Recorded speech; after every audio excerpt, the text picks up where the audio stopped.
찬송하리라. 아멘. 오늘 아침에 말씀 제목은 광야의 길을 걷게 하신 이유입니다. 왜 광야의 길을 걷게 하셨는가?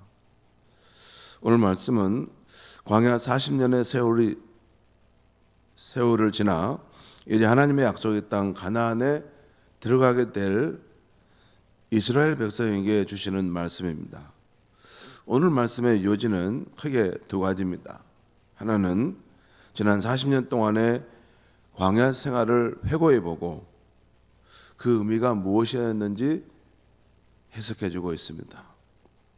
또 하나는 이제 하나님께서 이스라엘 백성에게 주실 약속의 땅, 그 가나안이 얼마나 축복된 땅인가를 말씀해주고 있어요. 참 아름다운 땅이고 너에게 부족함이 없는 땅이고 너가 먹고 마실 것에 모자람이 없는 땅이 될 것이다 라는 말씀이죠. 오늘 이 아침에는 하나님께서 이스라엘 백성으로 하여금 40년 동안 광야길을 걷게 하신 이유에 대한 말씀을 살펴보려고 합니다. 오늘 본문 2절과 3절 말씀을 제가 읽겠습니다. 읽으면 설명하겠습니다. 2절입니다. 내 하나님 여호와께서 이 40년 동안에 내게 광야길을 걷게 하신 것을 기억하라. 이는 너를 낮추시며 너를 시험하사 내 마음이 어떠한지 그 명령을 지키는지 지키지 않는지 알려 하심이라. 누가 알려 한다는 거예요? 하나님께서 그 40년 동안 광야길을 걷게 하신 것은 그들을 시험하사 그 마음이 정말 주 하나님을 따르려고 하는 것인지 또 그 명령을 정말 지키고자 하는 것인지를 하나님이 알아보고자 했다는 것입니다. 또 3절 말씀 제가 읽겠습니다. 너를 낮추시며 너를 줄이게 하시며 또 너도 알지 못하며 내 조상들도 알지 못하던 만나를 내게 먹이신 것은 광야길에서 길을 갈 때 처음에 애굽에서 가져온 그 양식을 먹고 살았겠죠. 근데 이제 광야의 여정이 길어지자 그 양식이 떨어졌습니다. 그래서 그들이 아마 줄이게 됐을 것입니다. 이거 먹을 것이 없는데 이거 아껴 먹어야 되겠다. 그리고 그걸 줄이고 정말 그걸로 배가 고픈 상황인데 그때가 되었을 때 하나님께서 생각지도 못한 이 하늘의 만나를 그들에게 먹여주셨다는 것입니다. 근데 그것은 무슨 의미냐면 사람이 떡으로만 사는 것이 아니요 여호와의 입에서 나오는 모든 말씀으로 사는 줄을 내가 알게 하려 하심이라. 하나님이 하늘의 만나를 먹이신 것은 사람이 그 육신으로 일해서 수고한 것을 먹고 사는 것이 아니라 더 근본적으로 하나님 여호와께서 이렇게 공급해 주시는 것, 또 하나님께서 허락하시는 그 말씀을 통해서 받는 것이다라는 것입니다. 그렇죠. 이 광야길에서 하늘에서 만나가 매일 아침 40년 동안 내린다는 것은 너무 놀라운 거 아닙니까? 그것을 날마다 보는데 날마다 하늘에서 오늘도 만나가 내리는구나. 물론 이제 처음에는 신기했을 거고 나중에는 이 기적과 축복도 늘 보니까 당연한가 보다 생각할 수 있는데 아무튼 아무런 창고가 없이 보이는 하늘에서 계속 만나가 내려서 그들이 먹을 수 있다는 것은 이것은 사람이 노력으로 사는 게 아니고 하나님께서 만물의 토대가 되시는 하나님께서 우리의 생명의 토대가 되시는 하나님께서 살게 해주시면 아무것도 없는 광야에서도 우리 인생에 살 수 있는 거구나, 이것을 깨닫게 해주셨다는 거예요. 이 말씀의 가닥을 정리해 보면 하나님께서 이스라엘로 하여금 광야 40년의 길을 걷게 하신 이유가 몇 가지 나옵니다. 첫째는 광야의 시간은 이스라엘 백성들을 시험하시는 시간이었다는 것입니다. 여기 보면 너를 낮추시며 너를 시험하사. 시험한다는 것이 굉장히 중요한 오늘 중심 단어입니다. 근데 이 시험이라는 것은 여러 가지 의미가 있는데 테스트하고 또 연단한다는 그런 의미도 있어요. 그런 함축된 의미를 가지고 있습니다. 광야의 시간은 이스라엘 백성들을 시험하고 테스트하고 또한 연단해가는 시간이었다는 것입니다.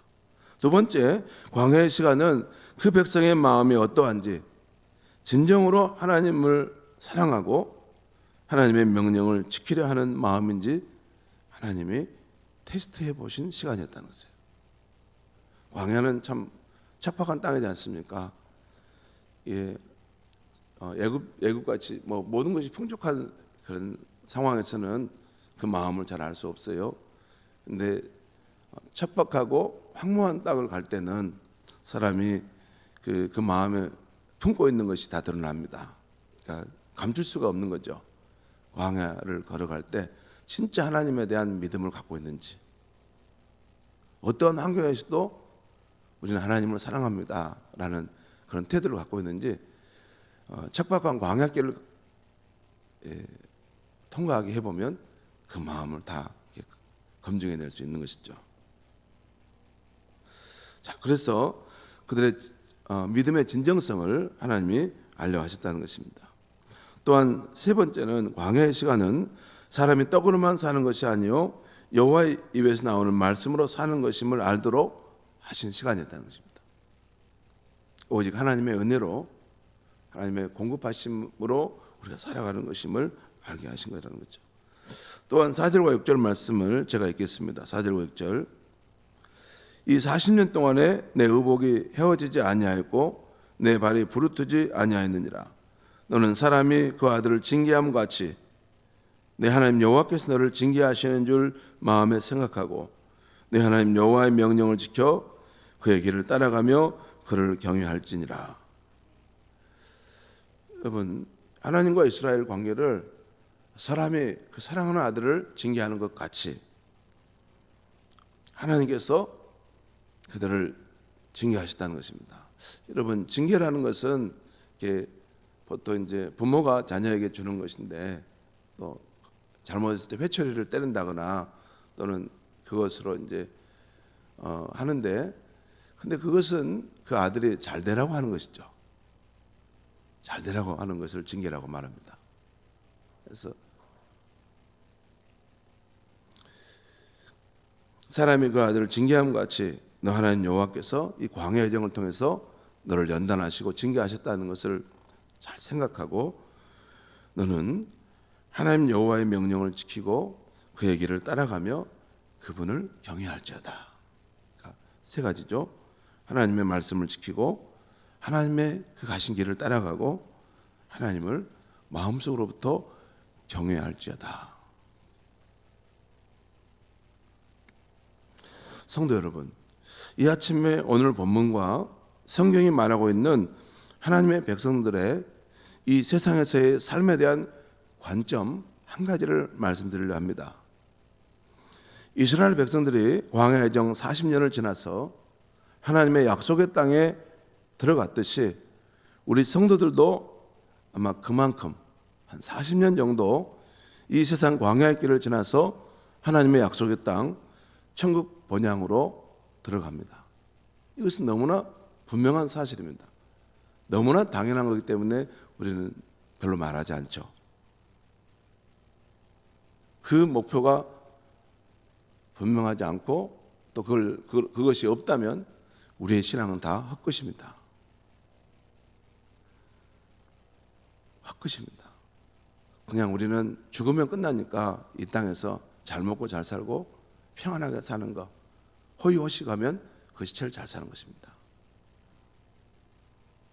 그런데 성경은 줄기차게 말하는 것은 우리 성도들의 이 세상에서의 삶은 광야 여정의 길이고 우리는 때가 되면 하나님의 약속의 땅, 천국의 본향으로 분명히 들어간다는 것입니다. 그리고 그곳에서 하나님의 예비하신 그러한 기업의 부분들이 우리를 위해서 있다는 것입니다. 그러면 구원받은 후에 성도가 이 세상에서 보내는 광야의 시간은 어떤 의미가 있는 것입니까?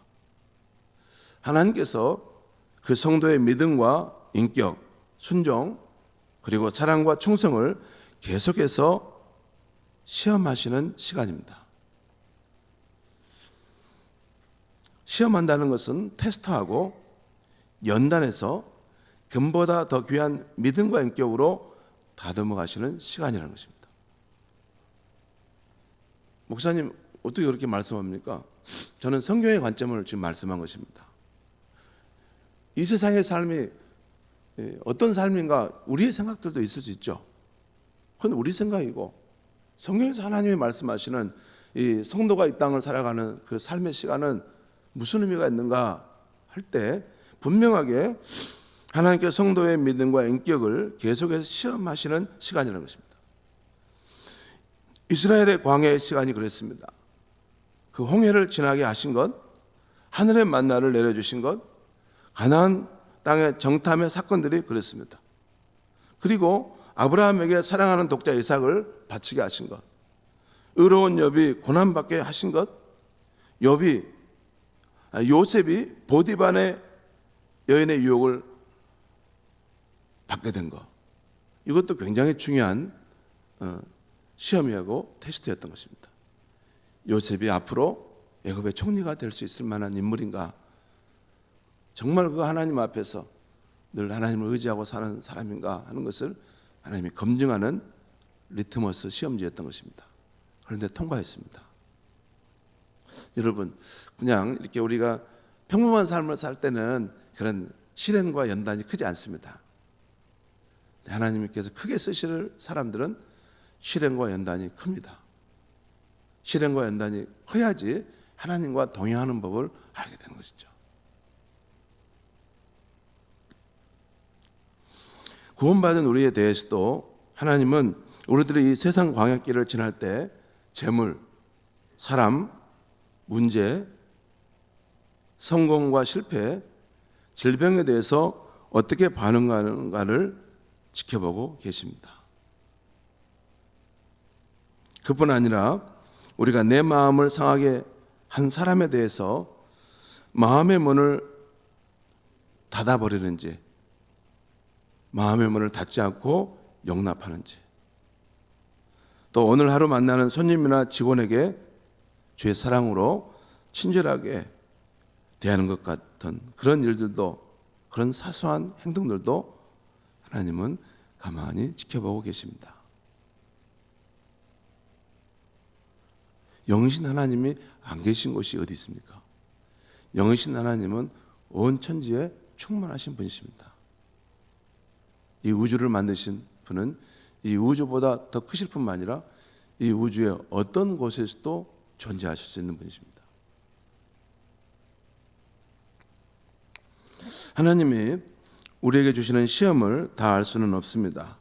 그러나 성경에서 발견할 수 있는 몇 가지는 알 수 있는데, 그 시험 중에 하나는 하나님의 약속의 성취가 지연되는 것입니다. 또한 우리의 힘으로 극복할 수 없는 문제를 만나는 것입니다. 그리고 이유 없는 비난을 받는 것입니다. 욥이 그랬죠. 이유 없는 비난을 받잖아요. 그리고 이해할 수 없는 고통스러운 사건을 경험하는 것입니다. 왜 내가 이런 일을 경험해야 되지? 내가 하나님을 잘 섬겼는데 왜 내게 이런 일이 오는 거야? 그때는 위기면서 교회의 시간입니다. 그것이 하나님의 테스트의 시간이라면 그것을 잘 견뎌내고 감당해내면 우리 주님께서 너의 믿음이 참된 신앙이구나 하고 인정해 주시는 것입니다. 그런데 이 시험 가운데 가장 중요한 시험이 하나 있는데, 우리의 광야의 삶에서 하나님의 임재를 느끼지 못할 때 우리가 어떻게 반응하느냐입니다. 특별히 가장 도움이 필요할 때 나 홀로 인생의 무거운 짐을 지고 가고 있다는 느낌입니다. 나의 하나님은 어디에 계시는가? 내 눈물과 내 영혼의 탄식을 아실 텐데 나의 주 하나님은 어디에 계신가 하는 마음입니다. 시편에 보면 이런 기도가 참 많이 나오죠. 나의 하나님, 나의 하나님 어디 계십니까? 내가 부르짖는 기도를 들으시고 응답해 주소서. 그 부분을, 그것을 시편에 기록하고 있다는 것은 신자의 삶에 그런 일이 있을 수 있다는 것입니다. 그리고 그런 것을 통해서 하나님은 목적하는 바가 있다는 것입니다. 너의 신앙이 불을 통과해 나오는 그런 정 같은 신앙인가, 하나님은 오직 하나님을 붙들려고 하는 그 신앙인가를 하나님을 알고자 한다는 것입니다. 여러분, 그 수로보닉의 여인, 그 가나안 여인 예수님께 나올 때 예수님이 계속 부정하잖아요. 자녀의 떡을 취하여 개들에게 주는 것이 마땅치 않다. 제자들이 그래서 주님, 자꾸 저 여인을 좀 어떻게 보내야 되지 않겠습니까? 계속 부정하죠. 그 여인의 요구를, 강구를. 그런데 가만히 보면 예수님께서 그 여인의 믿음을 테스트하고 있는 그런 순간이었던 것을 알 수 있습니다. 여러분, 그럼에도 복된 소식은 하나님은 우리가 삶의 모든 시험을 통과하기를 원하시고 또한 시험 당할 즈음에 감당할 힘을 주시는 분이라는 것입니다. 고린도전서 10장 13절에 사람이 감당할 시험 밖에는 너희가 당한 것이 없나니 오직 하나님은 미쁘사 너희가 감당하지 못할 시험 당함을 허락하지 아니하시고 시험 당할 즈음에 또한 피할 길을 내사 너희를 능히 감당하게 하시느니라. 우리는 이 하나님의 약속의 말씀을 믿어야 하겠습니다. 야고보서 1장 12절에 시험을 참는 자는 복이 있나니 이런 시련을 견뎌낸 자가 주께서 자기를 사랑하시는 자들에게 약속하신 생명의 면류관을 얻을 것이기 때문이라. 시험을 참을 필요가 없으면 이런 말씀이 있겠습니까? 때로는 이해할 수 없는 그런 일들이 일어나고 그것이 내게 정말 힘든 시험처럼 나를 압도하는 그런 순간들이 사실 있지 않습니까? 사람을 만나도 무슨 일을 할 때도 가정에서도 늘 시험을 받지 않습니까? 우리가 그때 육체의 본성을 따라 가지 말고 성령의 이끌리심을 따라서 그 시험을 잘 감당하고 이겨낼 수 있어야 한다는 것입니다. 사랑하는 성도 여러분, 우리는 지금 이 세상에서 광야의 시간을 보내고 있습니다. 우리가 육신을 입고 사는 동안은 계속해서 크고 작은 시험을 만나게 될 것입니다. 그러나 때가 되면 이 광야의 시간도 서서히 날이 저무르게 될 것입니다. 그때 우리는 하나님의 부르심을 받아 하늘 본향으로 돌아가서 우리가 사랑하는 주님을 만나게 될 것입니다. 그때 광야에서의 시험과 연단을 잘 견뎌내므로 정금 같은 인격과 믿음과 사랑의 모습으로 변화된 저와 여러분의 모습을 주님이 보신다면 참으로 기뻐하실 것입니다. 그것이 이 광야의 여정 속에서 연단을 받아 우리가 주님께 나아갈 때 갖고 갈 우리의 믿음이고 우리의 인격인 것입니다. 기도하겠습니다. 하나님 아버지, 오늘 이 아침에 우리의 생의 날들은 이 세상 광야에서의 삶을 사는 것이고 우리는 때가 되면 이 하늘의 부르심을 받아서 하늘 본향으로 그 하나님이 약속하신 그 땅으로 들어갈 것이라는 말씀을 주셔서 감사합니다. 또한 이 땅에서 우리 주님이 보기를 원하는 것은 이 광야에서의 시험과 연단을 잘 견뎌내서 정 같은 믿음과 그 인격을 가지고 주님 앞에 서는 것임을 알게 하시니 감사합니다. 하나님 아버지, 사랑하는 성도들에게 특별히 육체를 입고 살아갈 때 겪게 되는 많은 시험과 환난이 있는데 오늘 하나님이 약속하신 말씀대로 감당할 힘을 더하여 주시옵소서. 감당할 만한 시험만 되게 해 주시옵소서. 그리고 또한 이 시험을 잘 견뎌내고 이겨내므로 주님으로부터 참 잘했다, 주님으로부터 사랑받고 또 생명의 면류관을 넉넉히 받았을 수 있는 우리 모두가 될 수 있게 하여 주시옵소서. 예수님의 이름으로 기도하옵나이다. 아멘.